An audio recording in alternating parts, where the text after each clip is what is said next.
سلام البنات، كما وعدتكم هذا هو الفيديو ديال الخميره بلديه بدون كلوتين. فهنايا عندي 2 معالق كبار ديال دقيق الحنطه السوداء او ساغازان، زدت عليهم 2 معالق كبار ديال الماء بارد، وكنزيد واحد شريحه او تمره، ممكن ديروا تمره بلاصه شريحه صافي. كيكون الخليط بهذاك الشكل اللي شفتو صافي، وكنغطي هنايا العلبه وكنخليها تبات 24 ساعه. درت هاد البابي باش ما تدخل لها حتى حاجه، ما كنسدش عليها صافي. هذا اليوم الثاني كنزيد نفس كميه ديال دقيق الحنطه زائد 2 معالق كبار ديال الماء. يقدر يشرب ليكم 3 المعالق، يعني على حسب الدقيق، كل واحد والدقيق اللي يشرى.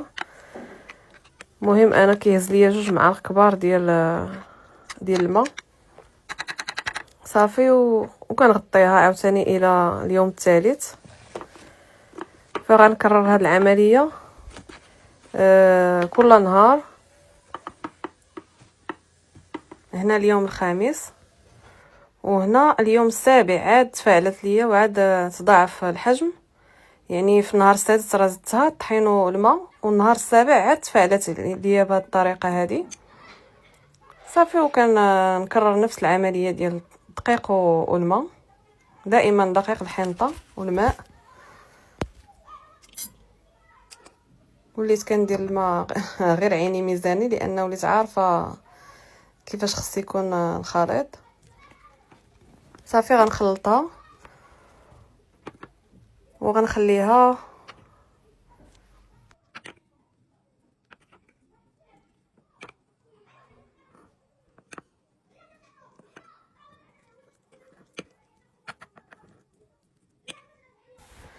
فهنا النهار الثامن غادي نعبر الكميه اللي عندي ديال الخميره البلديه.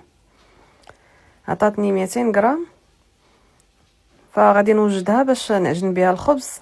غادي نزيد 200 غرام ديال دقيق الحنطه و200 غرام ديال الماء باش تكون عندي كميه كافيه اللي غنعجن بها الخبز.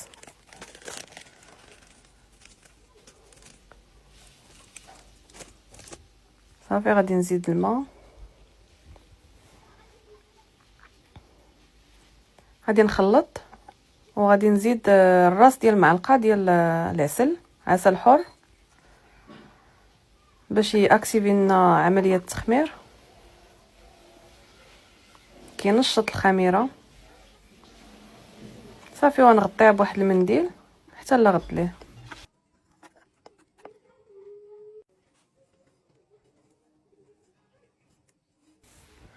فهنا النهار التاسع الخميره ديالي تضاعفات الحجم ديالها، دارت ليا فقاعات